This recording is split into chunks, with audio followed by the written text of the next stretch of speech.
चलिए आज भारत के राष्ट्रीय शिक्षा दिवस के पीछे की कहानी को समझते हैं। ये सिर्फ कैलेंडर पर एक तारीख नहीं है, नहीं, ये एक ऐसे शख्स की कहानी है, एक ऐसे विजन की दास्तान है जो आज भी हमारी पूरी शिक्षा प्रणाली को दिशा दे रहा है। हर साल 11 नवंबर ये वो तारीख है जब भारत में राष्ट्रीय शिक्षा दिवस मनाया जाता है। पर सोचने वाली बात यह है कि यही दिन क्यों चुना गया? और आखिर वो कौन थे जिन्हें आज़ाद भारत की शिक्षा की नींव रखने वाला आर्किटेक्ट कहा जाता है? आइए इसी दिलचस्प कहानी की परतों को खोलते हैं। तो बात है साल 2008 की, जब सरकार ने यह फैसला किया कि मौलाना अबुल कलाम आज़ाद के जन्मदिन को राष्ट्रीय शिक्षा दिवस के तौर पर मनाया जाएगा। लेकिन देखिए, ये सिर्फ एक श्रद्धांजलि नहीं है, इसे एक मौके की तरह देखा गया जब हम सब रुककर अपनी शिक्षा नीतियों को परखें और देश की तरक्की में शिक्षा की क्या अहमियत है उसे फिर से याद करें। इस पूरी सोच के, इस पूरे विजन के केंद्र में थे मौलाना अबुल कलाम आज़ाद, भारत के पहले शिक्षा मंत्री। वो सिर्फ एक नेता नहीं थे, वो एक विद्वान थे, एक स्वतंत्रता सेनानी थे और एक ऐसे दूरदर्शी इंसान जिनका ये पक्का मानना था कि शिक्षा ही देश बनाने का सबसे ताकतवर औजार है। जरा सोचिए, मक्का में पैदा हुए, बहुत कम उम्र में ही राष्ट्रीय आंदोलन का एक बड़ा चेहरा बन गए और 1923 में तो कांग्रेस के सबसे युवा अध्यक्ष भी बने। फिर 1947 से 1958 तक शिक्षा मंत्री के तौर पर उनका जो कार्यकाल था वो बिल्कुल क्रांतिकारी था और उनके इसी योगदान को सम्मान देने के लिए 1992 में उन्हें भारत के सबसे बड़े नागरिक सम्मान भारत रत्न से नवाजा गया। देखिए, मौलाना आज़ाद को समझने के लिए ये जानना बहुत ज़रूरी है कि उनके राजनीतिक विचार उनकी शैक्षिक नीतियों से कितने गहरे जुड़े हुए थे। वो भारत के बंटवारे के सख्त खिलाफ थे।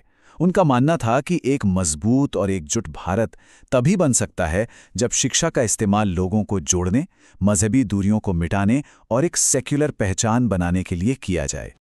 ये एक वाक्य, बस ये एक वाक्य उनके पूरे दर्शन को बयान कर देता है। उनके लिए शिक्षा सिर्फ पढ़ना लिखना सीखना नहीं था, ये तो देश बनाने की बुनियाद थी। एक ऐसा निवेश जो देश की अर्थव्यवस्था और सुरक्षा जितना ही जरूरी था। तो सवाल ये उठता है कि ये जो इतनी बड़ी सोच थी, ये जमीन पर कैसे उतरी? देखिए, आज़ाद सिर्फ एक विचारक नहीं थे, वो एक निर्माता थे, एक बिल्डर। उन्होंने उन संस्थानों की नींव रखी जो आज भी भारत के एजुकेशनल स्ट्रक्चर की रीढ़ हैं। यहाँ उनकी नीति में एक कमाल का बैलेंस दिखता है। एक तरफ उन्होंने यूनिवर्सिटी ग्रांट्स कमीशन यानी यूजीसी की स्थापना की ताकि देश भर की यूनिवर्सिटीज़ में पढ़ाई की क्वालिटी का एक सेंट्रल स्टैंडर्ड तय हो सके।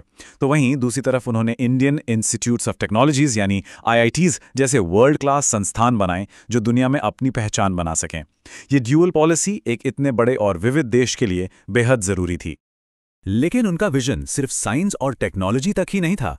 वो समझते थे कि हर देश की अपनी एक आत्मा होती है, अपनी एक संस्कृति होती है। इसीलिए उन्होंने साहित्य के लिए साहित्य अकेडमी, म्यूजिक डांस ड्रामा के लिए संगीत नाटक अकेडमी और आर्ट्स के लिए ललित कला अकेडमी की नींव रखी। और इतना ही नहीं, स्कूली परीक्षाओं को ब्रिटेन के कैम्ब्रिज सिस्टम से हटाकर एक भारतीय परिषद CISEC के तहत लाना, ये उनकी बौद्धिक आज़ादी की सोच को साफ दिखाता है। तो ये जो बड़े बड़े संस्थान बने, इनके पीछे का मकसद क्या था? वो बहुत गहरा और सामाजिक था। ये सिर्फ इमारतें खड़ी करने की बात नहीं थी, बल्कि एक बराबरी वाले समाज की नींव रखने की कोशिश थी।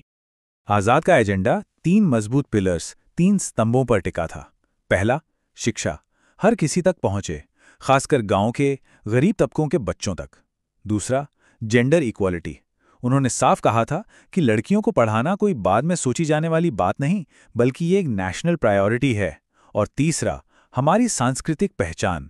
उन्होंने भारतीय भाषाओं में शिक्षा की वकालत की ताकि देश की तरक्की अपनी जड़ों से जुड़ी रहे। मतलब आज़ाद के लिए शिक्षा का असली लक्ष्य नए लोकतंत्र के लिए जिम्मेदार, जागरूक और सवाल पूछने वाले नागरिक तैयार करना था। ये दिमाग को जगाने की, क्रिटिकल थिंकिंग को बढ़ावा देने की और कैरेक्टर बनाने की एक प्रक्रिया थी। तो अब सवाल यह है कि आज़ाद की ये 70 साल पुरानी नींव आज की भारतीय शिक्षा नीति को सीधे तौर पर कैसे प्रभावित करती है? ये कनेक्शन जानना बहुत दिलचस्प है और बहुत सीधा भी।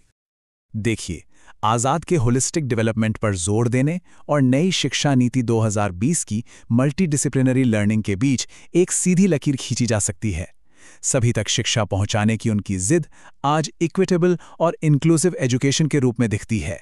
आईआईटीज के जरिए टेक्निकल एक्सेलेंस का उनका सपना आज टेक्नोलॉजी इंटीग्रेशन और रिसर्च पर फोकस में नजर आता है, और सांस्कृतिक संरक्षण पर उनका जोर भारतीय भाषाओं को बढ़ावा देने की मौजूदा नीति से एकदम मेल खाता है। हालांकि एक चुनौती हमेशा बनी रहती है। आज़ाद का जो विजन था वो कैरेक्टर बिल्डिंग और राष्ट्रीय एकता पर फोकस था। आज की नीतियां अक्सर ग्लोबल इकोनॉमिक कंपटीशन और टेक्नोलॉजिकल यूटिलिटी यानी उपयोगिता की मांगों से तय होती हैं। इन दोनों के बीच बैलेंस बनाना ही शायद सबसे बड़ा काम है। और यहीं पर आकर एक बहुत ज़रूरी सवाल खड़ा होता है कि भारत अपनी शिक्षा प्रणाली का भविष्य कैसे तय करे। एक ऐसा भविष्य जो तकनीकी रूप से एडवांस्ड हो, दुनिया से मुकाबला करने वाला हो, लेकिन साथ ही मौलाना आज़ाद के दिए मूलभूत मूल्यों यानी कैरेक्टर, यूनिटी और कल्चरल आइडेंटिटी के प्रति भी सच्चा रहे। ये वो सवाल है जो आज भी पॉलिसी मेकर्स और हम सबके सामने खड़ा है।